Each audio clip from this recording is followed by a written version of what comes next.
The alien girl came to Earth as punishment, but found love instead.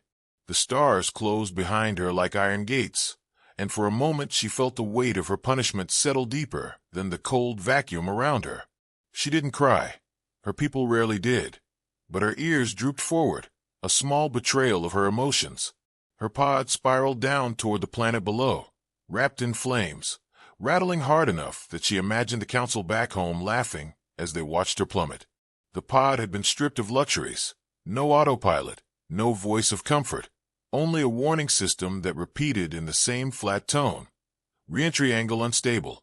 Re-entry angle unstable. "Thank you," she muttered, pressing buttons that weren't doing anything. "I never would have guessed." The pod slammed into the Earth with such drama that any nearby farmers probably assumed meteors had started applying for citizenship. She crawled out of the smoking wreckage, coughing and brushing dirt from her long hair. Her ears twitched, catching the sound of cows mooing nervously in the distance. Somewhere a dog barked. She sighed, adjusted the translator lodged at her throat, and tried the first word she remembered from the Earth language database. "Hello," she said to the field. "Take me to your tacos." Her punishment had officially begun. The first day was an awkward ballet of misunderstandings. She walked into a small town and was immediately distracted by the glow of vending machines. She pressed her palm against the glass, convinced the swirling colors were a defense system guarding precious minerals. When she tried to speak the activation code, the machine swallowed her money, flashed error, and delivered nothing. "Primitive but cruel," she whispered.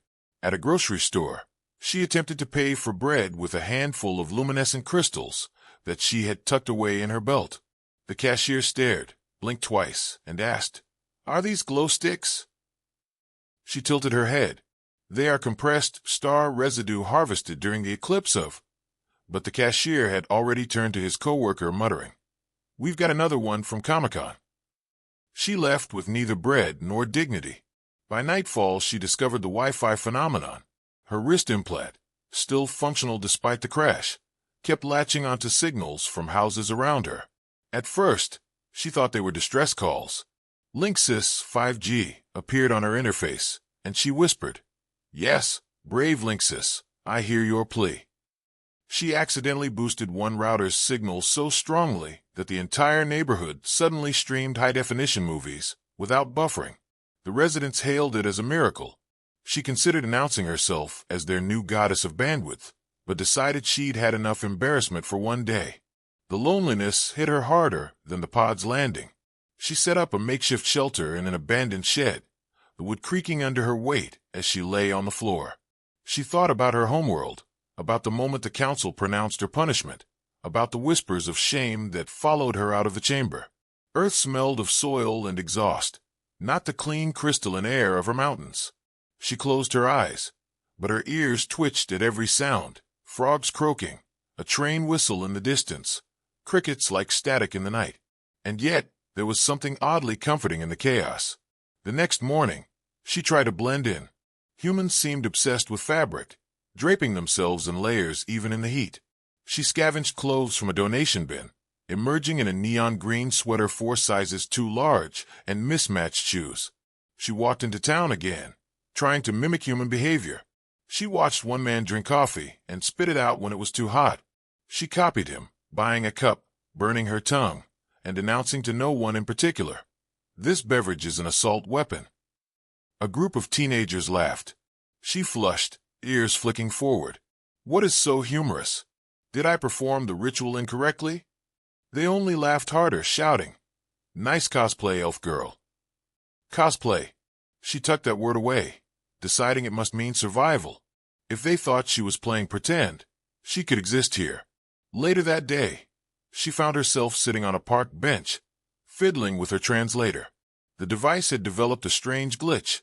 Instead of directly translating phrases, it sometimes swapped words with nearby advertisements. When she tried to ask a passerby for directions, it came out as, "Excuse me, where's the nearest unlimited data family plan?" The man had stared, then pointed to a cell phone shop. By the time the sun set again, she was exhausted. She'd made no friends, no allies, and eaten nothing but vending machine peanuts. She stared at the horizon, the sky painted orange and violet, and muttered to herself, "Exile is effective. I am already reduced to a scavenger with terrible fashion sense." She tried to laugh at her own joke, but it came out hollow. Still, when the stars began to emerge, she sat up straighter. Her punishment had brought her here, yes. She was unwanted, mocked, misunderstood. But she wasn't broken. Not yet. She touched the ground beneath her, feeling the hum of this planet's core, strange and alive. Perhaps this place had more to offer than shame. Perhaps exile wasn't the end. Somewhere in the distance, a human voice called out, sharp and surprised, "Hey, are you okay?" She froze, ears twitching toward the sound, and for the first time since falling through fire, she felt something stir inside her chest. Not hope, not yet, but curiosity. The voice came again, closer this time, and she realized she had been spotted. Her instinct was to run. After all, she was an exile, a disgrace, a stranger on a fragile planet, but something in the man's tone stopped her. It wasn't fear. It wasn't suspicion. It was the plain, bumbling concern of someone who had stumbled upon a stranger, sitting in the dirt at twilight. She turned slowly, ears twitching in betrayal of her nerves, and saw him standing there. He wore ordinary earth clothing, his hair slightly disheveled, a paper bag in one hand. A faint aroma drifted from it, fried food, salt, grease. Her stomach, empty for too long, made an embarrassing growl loud enough for both of them to hear. His eyebrows rose. "You hungry?" he asked, holding the bag out. She narrowed her eyes. "Is this a trap?" He blinked. It's French fries." She reached into the bag cautiously, pulled out a fry, and examined it like a scientist presented with the mysterious new specimen. She sniffed it. She poked it. Finally, she put it in her mouth, chewed slowly, and froze. Her eyes widened. She devoured the rest of the fries before he could blink, then grabbed the bag out of his hands. "Primitive planet," she muttered between mouthfuls, yet culinary genius unrivaled across 5-star systems. The man stared, then burst out laughing. "You're not from around here, are you?" Her ears twitched indignantly. "What gave me away?" "My flawless disguise." She gestured at the oversized sweater and mismatched shoes. He chuckled again, shaking his head. "I thought Comic-Con was in July. Guess you're early." This Comic-Con word again. She decided it was her greatest ally and greatest insult at the same time. He sat down on the bench beside her, uninvited but not unwelcome. She shifted slightly, watching him out of the corner of her eye. Humans were unpredictable. That was what her people had always said. Dangerous, emotional, easily swayed. But this one seemed oddly normal. "So," he said after a moment, "what's your name?" She hesitated. Her true name was long, melodic, built of syllables that vibrated through the air like music. On Earth, however, she suspected it would sound like someone sneezing into a fan. "Call me Lyra," she decided, shortening it to something manageable. "Lyra," he repeated, nodding. "I'm Daniel." They sat in silence for a while, watching the sun fade completely into night. The air grew cooler, cicadas buzzing around them like a static hum. She tilted her head, studying him. Humans were softer looking than her people, less angular, but there was something sturdy in his presence, a groundedness she hadn't realized she missed until now. Finally, Daniel broke the silence. "So, you crash land here or something?" She stiffened. "How did you?" He grinned. "You've got that look. Like somebody who got dropped off without a map." She narrowed her eyes again. "You are disturbingly perceptive for a species that still burns liquid fossils to move metal boxes." Daniel snorted. "You mean cars?" "Yes. Noisy chariots of pollution." He laughed so loudly a passing jogger glanced at them in confusion. She frowned, confused. "What is funny?" "You," he said simply. "You sound like a sci-fi movie character." She puffed herself up. "I am no character. I am an exile, punished by the High Council of—" She stopped herself, ears twitching nervously. "Never mind." But Daniel was looking at her with something unexpected. Not fear, not suspicion, but a kind of curiosity that matched her own. He leaned forward slightly. "Okay, let's say I believe you. You're not from here. What now? She hadn't thought that far. Her punishment had felt endless, but in practical terms, all she had done so far was crash, starve, embarrass herself with vending machines, and eat fries from a stranger. She folded her arms, thinking hard. I require shelter, she admitted finally. He raised an eyebrow. What about that shed you were in? She scowled. That structure smells like rust and despair. I deserve slightly better conditions. Daniel laughed again, shaking his head. You're unbelievable. Come on. I've got a couch. You can stay there, at least until you figure out whatever exile mission you're on. She hesitated. Accepting help from a human was risky. Her punishment was exile, not comfort. If her people discovered she had found companionship here, they would add another layer of disgrace to her already ruined name. But her stomach growled again, and she remembered the warmth of fries on her tongue.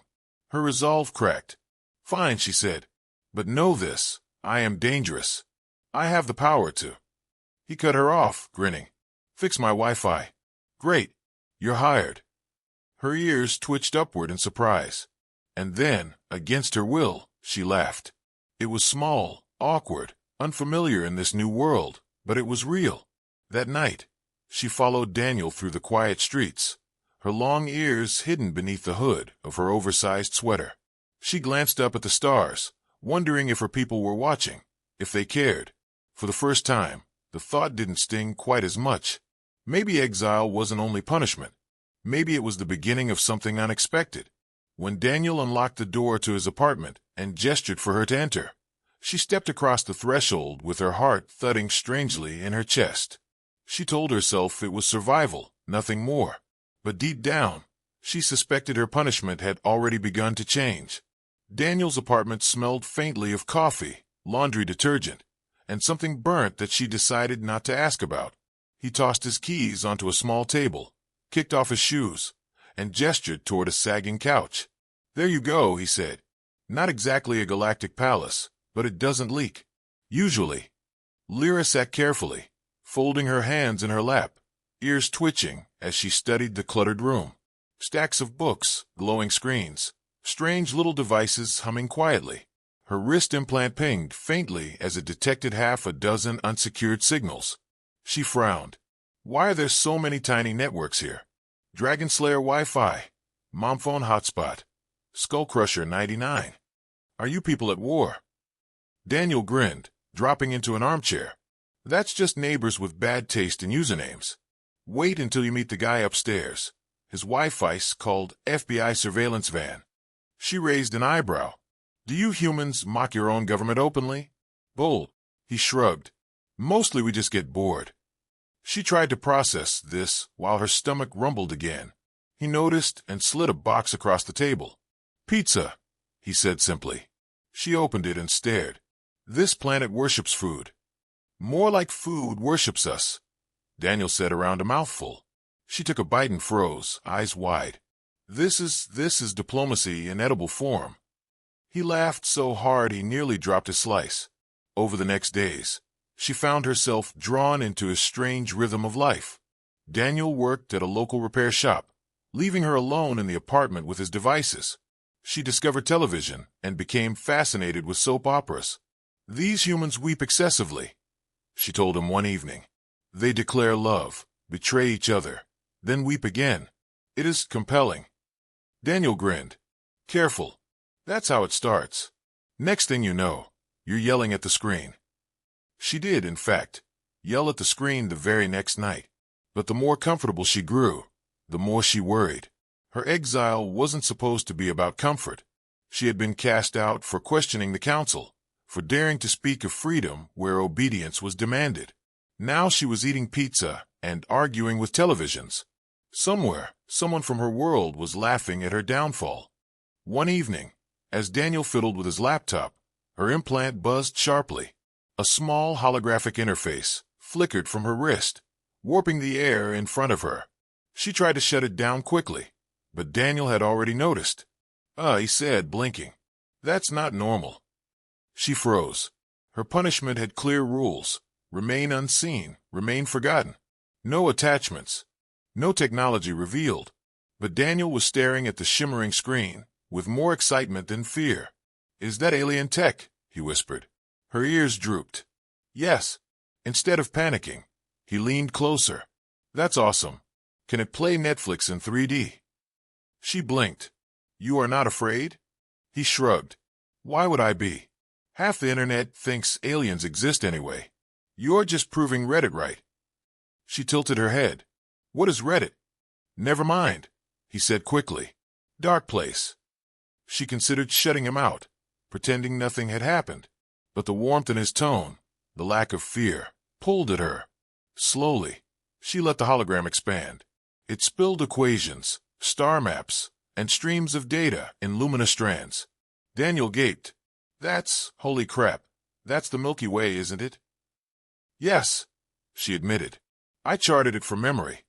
He sat back, whistling low. "You've got a universe in your wrist, and I can't even get decent cell service." For the first time since Exile began, she laughed without bitterness. The sound startled her, echoing strangely in the small room. But humor didn't erase danger. The hologram pulsed red suddenly, flashing warnings in her language. Her ears twitched sharply. "No. No, no, no." Daniel sat up. "What's wrong?" She clenched her jaw. "My people monitor exiles. That ping means they've noticed activity. They could send agents." Daniel frowned.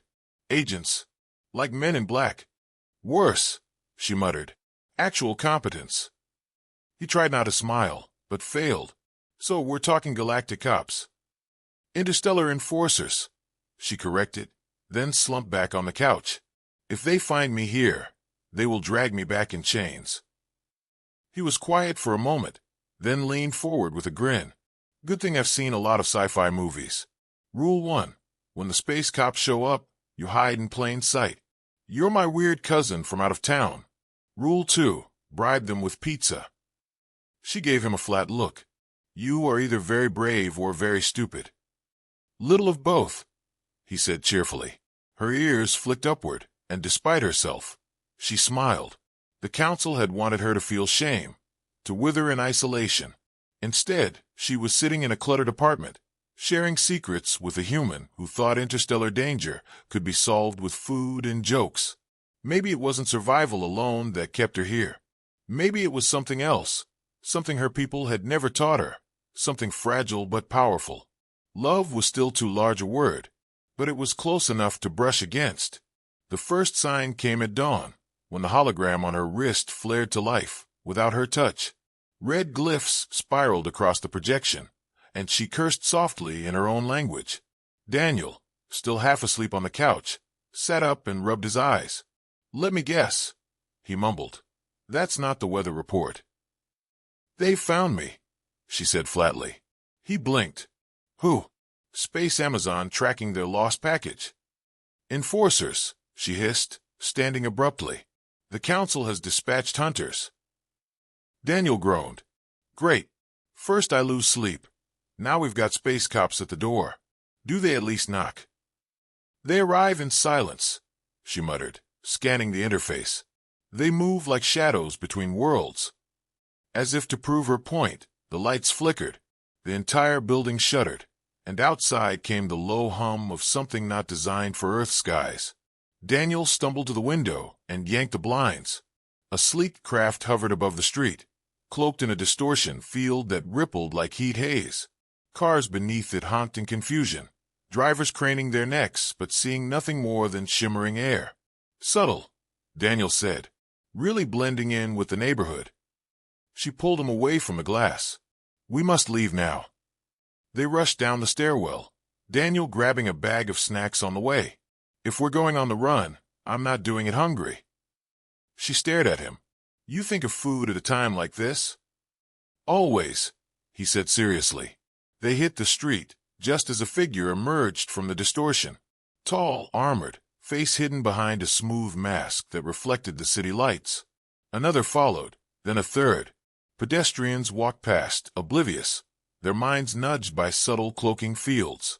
But to Lyra, the sight was painfully clear. Her past had arrived to drag her back. She grabbed Daniel's hand. "Run." They darted through side streets, weaving between trash bins and parked cars. Daniel panted. So what's the plan? Do we call the cops? She shot him a look. Human authorities? Against them. Your police have metal sticks and whistles. Okay, fair point. Plan B. She activated her implant, fingers dancing across the hologram as they ran. A pulse of energy burst from her wrist, scrambling the enforcer sensors. Daniel tripped over a curb and nearly face-planted, saved only by her sharp tug. You humans are clumsy, she muttered. And you aliens don't appreciate sidewalks. He shot back. They ducked into an alley, breathing hard. The air shimmered again, and two enforcers materialized at the far end. Lyra cursed, raised her hand, and bent the light around them, warping their forms into invisibility. Daniel blinked down at his fading limbs. Whoa, I've always wanted to be invisible. This is awesome. Quiet, she hissed. He grinned. Do I still have a shadow? I bet I look like a floating snack bag. The enforcers paused, scanning, then moved on. The moment they were gone, Lyra dropped the field. Daniel reappeared, still holding the crinkling bag of chips. See, snacks save lives, he whispered triumphantly. She rolled her eyes, but the corner of her mouth twitched. They slipped out of the alley and into the park. The distortion field above the city rippled stronger now, a storm in the sky no human could see. Lyra stopped, panting, pressing her palm against her implant. They will not stop, she said quietly.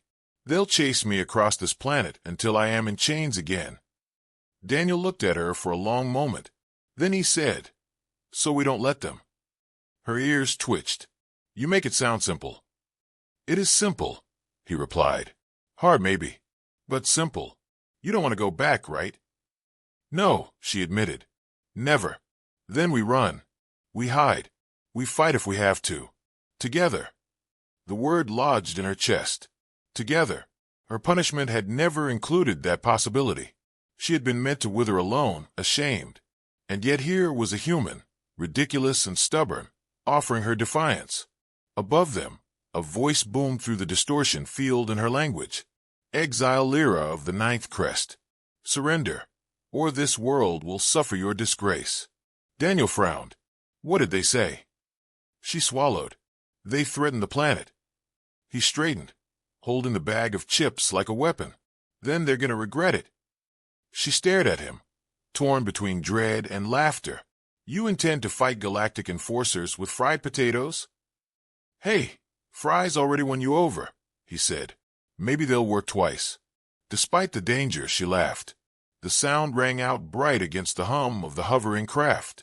For the first time, she realized her punishment had given her something the Council had never imagined, someone willing to stand beside her, even against impossible odds. She reached for his hand again, steadying her trembling heart. Very well, she whispered. Together, then. The voice thundered again from above, demanding her surrender. Lyra stood frozen, Daniel at her side crunching noisily into a chip, which made the threat sound almost absurd. She pressed her palms together, fighting the urge to obey. All her life, she had been trained to yield, to bow to the Council, to accept shame in silence. Daniel nudged her. So what happens if you say no? They will attempt to seize me by force, she said. And if I resist, they will declare this entire planet contaminated by rebellion. He swallowed his mouthful and said, Well, too late. You already contaminated me. Her ears twitched in surprise. He said it so casually, as though defying a galactic empire were no more serious than burning toast. Something inside her cracked open. She realized she didn't want to go back, not just because of shame, but because Earth had shown her something her own world never had. Choice. She lifted her wrist and opened the hologram wide. The night sky blazed with constellations as data spilled into the air, a galaxy unfolding between them. Daniel gaped. Okay, that's cooler than any fireworks show I've ever seen. The enforcers descended, weapons humming, their masks reflecting the starlight. The lead one barked. Lyra of the 9th Crest, submit to judgment. She stood tall. No. The enforcers paused, as if the word itself was unthinkable. Daniel grinned.